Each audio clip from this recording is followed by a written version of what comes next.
What is going on, guys? My name is Kyle from Techademics, and in this video I'm going to show you how you can test your internet connection speed. So the first thing you want to do is go to your internet browser and you want to type in speedtest.net, and you should be greeted with a website that looks like this.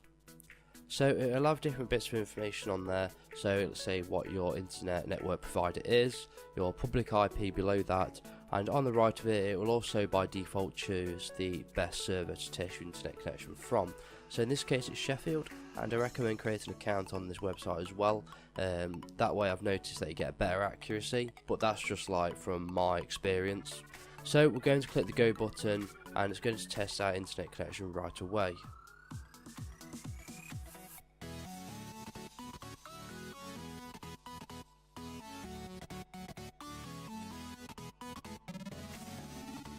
Okay, so as you can see the test is done and my ping is 13 and my download is 35 and uploaded 9.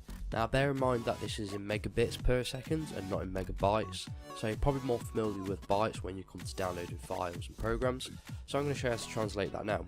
So you want to open a new tab and you want to type in MBps to MBps, and if you notice at the top here, I'll do that again, MBps, that it's actually a capital B and not a lowercase. So you're going to click enter and it's going to come up with a chart that looks like this. So your megabits per second is what the internet has been measured in, and your megabytes is obviously what you're familiar with.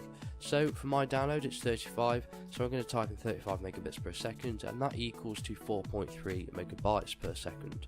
I hope that makes sense, but like I say, if I have a file that's probably 20 megabytes, and then it's probably only going to take me like a couple seconds to download the file.